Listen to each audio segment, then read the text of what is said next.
Welcome to Revelation Unraveled. I'm your host, William Tapley, also known as the Third Eagle of the Apocalypse and the co-prophet of these end times. I'm getting to really like my new arrangement here because I can, I believe, put out many more videos than previously because this is a much simpler arrangement for me, much easier for me to edit my videos.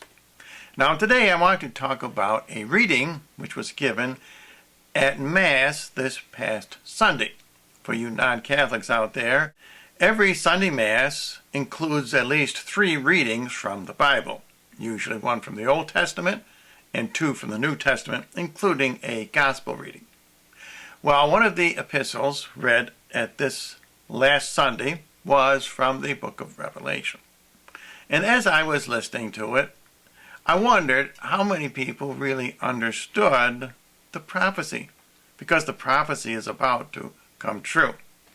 And this was about the angel who seals 144,000 of the tribes of Israel.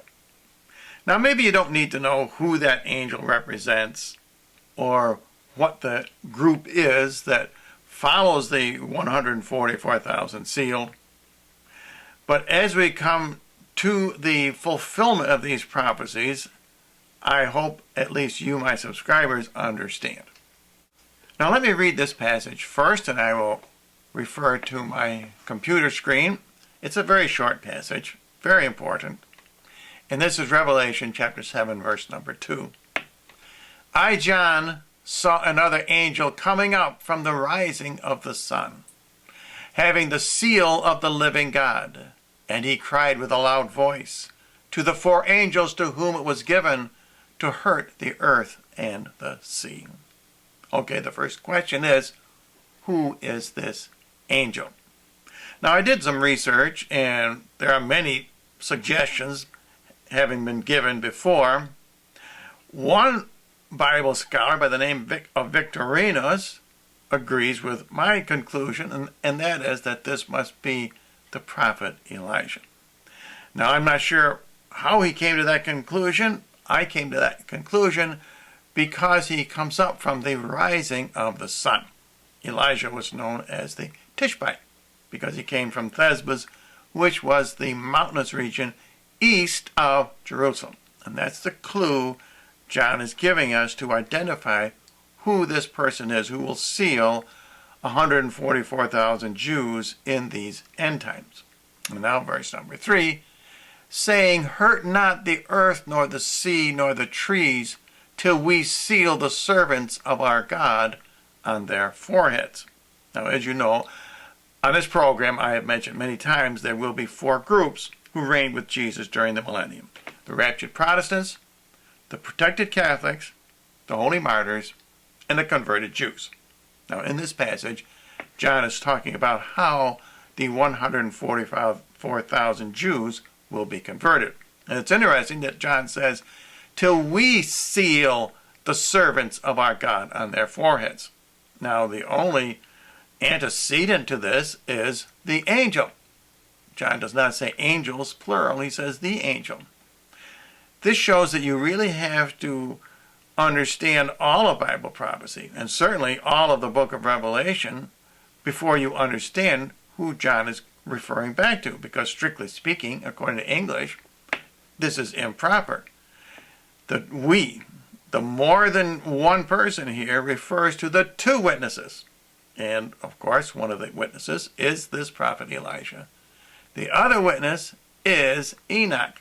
So both Enoch and Elijah will be involved in sealing the 144,000 converted Jews.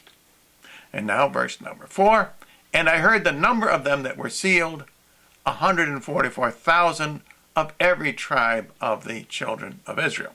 And then John goes ahead and enumerates 12,000 from each of the 12 tribes.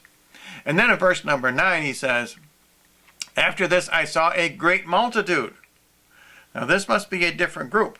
This group is not numbered, which no man could count, of all nations and tribes and peoples and tongues, standing before the throne and in the sight of the Lamb, clothed with white robes and palms in their hand. Now, what is very interesting, and which I doubt if any Catholic around the world who heard this reading this past Sunday understood that the prophet Elijah is already here. And I prophesied he would be here. I said that he would be here in the fall of 2010. However, we do know for sure that at least Elijah is here because we heard his voice in that fire tornado in Australia. Remember, we heard the voice say, "I am here." And I want to thank Paul Bagley Technology for bringing this to my attention. It's interesting that no media source has ever covered this amazing story. You won't, even though ABC, NBC, CBS, all of the cable news programs, they all covered that fire tornado, but none of them discovered that phrase, "I am here." Now, what's really surprising is, why did Elijah speak English? Of course, he was in Australia, so that explains part of it. But he was actually giving a warning to the United States of America. And how do I know that? Because that fire tornado occurred on the 11th anniversary of 9/11. That was not accidental. So that was 2 years after I predicted Enoch and Elijah would return. Now, there's nothing to say that they did not return sooner, but at least we know that Elijah is here, and he's been here for 3 years now. Now, on a previous program, I suggested that we may not know the identities of Enoch and Elijah until after they are assassinated in the city of Jerusalem. The reason I say that is because John says they are clothed in sackcloth. Notice they are not clothed in sackcloth and ashes. That would indicate mourning. Just being clothed in sackcloth means that their identities are hidden. Now, I know from the prophecies of La Salette that the two prophets, Enoch and Elijah, the two witnesses, return and fight against the Antichrist. So it's possible that once the Antichrist is established, they may also make their appearance. However, it's also possible that we may not know their identities until after they are assassinated. And when they are raised up and taken up to heaven after 3 days, then everyone will say, "Oh my goodness, those were the two prophets, Enoch and Elijah." Well, anyway, I wanted to go over that, especially for you, my Catholic friends, because I attended Mass this past Sunday. I doubt if anyone in my congregation understood it. The priest's homily was about Halloween, so why am I surprised at that? But he's a good priest, so I'm not really criticizing. He said children should dress up as saints rather than ghosts, and I agree with him on that 100%. Now, in my next program, I want to go over who this huge multitude is that John describes next. And if you would like more information about my ministry, visit my thirdeaglemedia.com website.